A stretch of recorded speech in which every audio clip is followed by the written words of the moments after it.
Hey, did you know that next year an automotive icon is celebrating its 30th birthday? Richard Hammond. No, not that one. Let's see how many of you got that reference. I'm talking about the Kia Sportage, of course. In July of 1993, production on the original Kia Sportage began. It was a tiny SUV with Mazda powertrains, and it shared a lot of mechanical components with a Mazda van.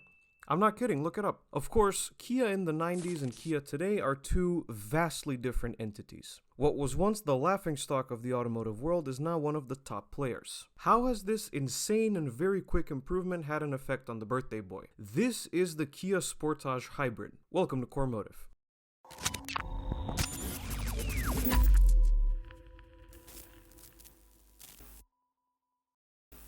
Yes, ladies and gentlemen, yours truly is finally behind the wheel of an HMG vehicle for a proper test drive, specifically the best-selling Sportage. The latest generation was first revealed in 2021 and it arrived in Macedonia in early 2022. We didn't get the hybrid until very recently, and that is what we have here. This one is the executive trim level, which means almost fully loaded, and it also wears the swanky infrared exterior color. Before we get on with anything else, this is a good time to mention that you will be treated to lots of very nice driving b-roll and pretty scenery in this video. Shout out to Mrs. Core, as this is the first press car I've taken on a proper road trip outside of my hometown. Heavy inspiration is taken from Mr. Mobile's road trip review series, and let me tell you, the Sportage did not disappoint. But let's not get ahead of ourselves. As usual, we have to start with the looks. The 5th gen Sportage is a radical departure from the 4th gen car. The 4th gen was pretty tame, but it was a cautious display of Kia's desire to go wild and more experimental with their designs. The 5th gen is when Kia finally let their hair down and did it properly. My international viewers, i.e. those who are outside of Europe, might be wondering why this Sportage looks so small. That's because Europe gets the short wheelbase Sportage, whereas other markets like North America and, inevitably, Korea get the slightly larger long wheelbase Sportage. I'm guessing the long wheelbase Sportage exists to fit the needs of those specific markets because other than the growth hormones working over time, the long wheelbase doesn't offer a third row of seats. The Sportage's cousin, the Hyundai Tucson, meanwhile, doesn't even have a long wheelbase form. Odd. Anyway, I wasn't a fan of the Sportage's looks when I first saw it in photos, but after seeing them basically everywhere in Macedonia for a long time, and spending some time with it myself, I like it. It's brave, it's bold, and all of its signature traits like the crazy triangular daytime running lights and the unapologetic tiger nose grille definitely work. The side profile is pretty standard SUV fare, while the rear is also very distinctive and pretty good looking. I also appreciate the lack of fake exhausts, but I can't help but feel that a full-length light bar just belongs here. I'm not crazy about the wheels, but if you get the anniversary model, which is new for 2024, you can have black wheels. By the way, the European Sportage models are all built in Žilina, Slovakia. It's a kimchi stuffed pierogi. Time to perform open sesame on the tailgate, behind which we find a sizable 591-liter cargo area. It includes great additional features like the very well integrated cargo cover, underfloor storage, and the ability to fold down the rear seats from inside the cargo area, so you won't have to trapeze your ass to the cabin and fold them down from there, although you can still do that if you want. Speaking of, when you do fold them down, you get 1,780 liters to play with. Not bad. What about space in the back? It's plentiful. With the driver's seat in my driving position, tons of legroom and headroom, especially headroom because the rear seats can actually recline slightly. Also helpful if you're a fan of napping on long road trips. You also get a center console in the middle seat as you'd expect, and you get 2 USB ports on the sides of the front seats. Very interesting placement. Let's jump into the front. The Sportage was also one of the brand's first cars to think a little more outside the box when it came to the interior design, and you can definitely tell. Let's start it up and see what we're working with.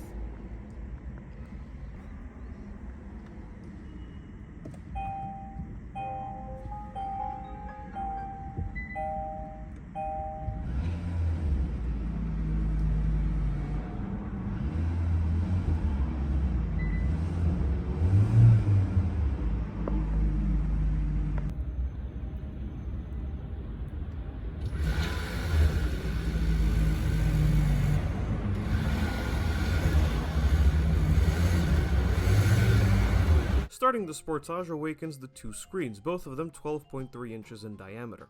The gauge cluster screen is the upgraded one, so no segmented LCD showing you speed and revs. Actually, there's no revs at all, but rather what I call the hybrid gauge.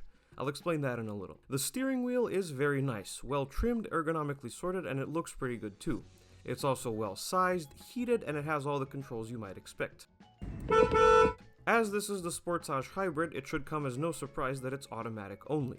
Specifically, a 6-speed slushbox auto controlled through the rotary dial in the center that no one could ever possibly mistake for volume control. I mentioned that it's a slushbox because the regular Sportage that's not a hybrid comes with a dual clutch automatic. Shifting into reverse brings up the parking sensors and the 360-degree camera system. Infotainment time? You bet. The infotainment system also relays all of its functions and information through a 12.3-inch high-res screen. The biggest surprise for me was this system's complete lack of hesitation or notable bugs. Everything on it worked pretty much flawlessly. Instant Bluetooth connectivity, instant Apple CarPlay, though not wireless, pretty much instant response to input. I also really like the UI and all of its thoughtful extra features like quiet mode so you don't wake up your loved ones in the rear seat, and the ever so bizarre but lovable sounds of nature. Moving down, we have this whole shebang. At the push of the digital button there, the screen and dial setup can go from AC controls to radio or media controls. The dials also do double duty as media controls and temperature for either side. The Sportage also had heated seats and a heated steering wheel, and everything got nice and toasty very quickly. Lovely. Elsewhere, build quality is rock solid. The seats are comfortable and the ergonomics are pretty on point too. But I do think that Kia can cut down a little on the piano black plastics, especially in the center console, which is pretty much entirely piano black. There's also ample amounts of storage, including the thoughtfully designed cup holders, a big glove box, a big center console, and some sizable door pockets too. Overall, the Sportage's interior is a fantastic place to be. Finally, let's talk powertrain. As I said, this is the Sportage Hybrid, or HEV, as the badge on the back makes it known. So remember, not the mild hybrid, not the plug-in hybrid, just the hybrid. That means it's a series or self-charging hybrid. What we have here is a 1.6-liter turbo 4-cylinder with direct injection, paired up with a 44.2 kilowatt electric motor and a small 1.49 kilowatt-hour battery pack. The engine by itself makes 180 horsepower, while the total system output is 230, with 350 Nm of torque. 0 to 60 on the all-wheel drive model takes 8.3 seconds, or 8 seconds on the front-wheel drive cars, and the top speed is 120 miles an hour, or 193 kilometers per hour.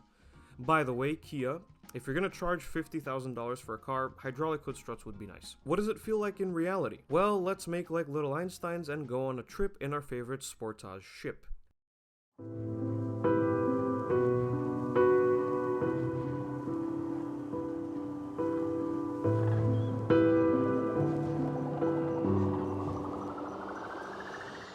This little road trip takes us to the township of Kratovo, a cute mountainous town located about 91 kilometers away from my hometown.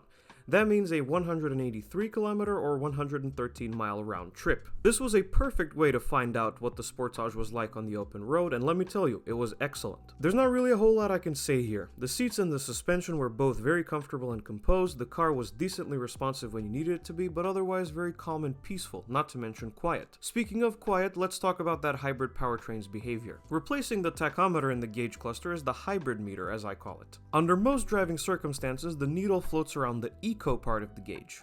When you brake or let off the gas, it goes into charge, and when you slam on the throttle, it jumps into power. These are all pretty self-explanatory, so I won't bore you with them. I did find it interesting, however, for one thing, the Sportage Hybrid does not have a normal drive mode. It's just for the on-road drive modes, you have Eco or Sport, and Sport just brings back the tachometer as normal, and the off-road drive modes do that as well. Once you get settled in at a certain speed in the Sportage Hybrid, it switches to electric power, and that's indicated by the EV display in the upper right corner of the cluster, that I couldn't see because the steering wheel was in the way. The transition between motor and engine is practically unnoticeable, with only the slightest hint of vibration when the engine kicks in. Thanks to the hybrid system's super efficient switching between electric and gas power, on this trip, I averaged 5.5 to 6 liters per 100 kilometers of driving, which works out to this many mpg. Considering this is a family SUV that weighs just over 2 tons, that's not bad at all. I also want to give some extra appreciation to the heating. Heated steering wheels are a big favorite of mine, and this one worked flawlessly in conjunction with the heated seats and the heating system as a whole. You can't feel the winter in the Sportage. Top marks go to the safety systems as well. The adaptive cruise control did its job perfectly, and while the lane keep assist and lane departure warning both had good intentions, they got on my nerves after a while. But they do work very well. Blind spot monitoring also worked great, the 360-degree camera system did its job helping my incompetent ass park, and the auto emergency braking also works flawlessly. I know this because I activated it by accident. Go me! Any notable drawbacks in the drive? Well, this all depends on your perspective. I would hesitate to call the Sportage fun because it isn't.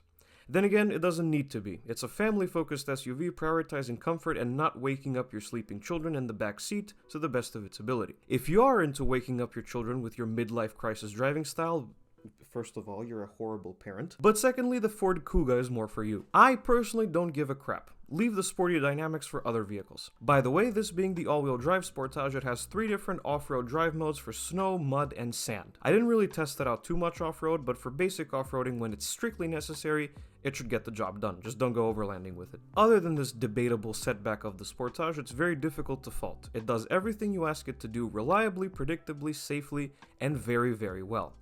A full package. And that is the Kia Sportage Hybrid. Like I mentioned at the beginning, this is one of the best-selling cars in Macedonia. Admittedly, that doesn't apply to the hybrid itself, but regardless, I was curious why my fellow citizens are so into the Sportage.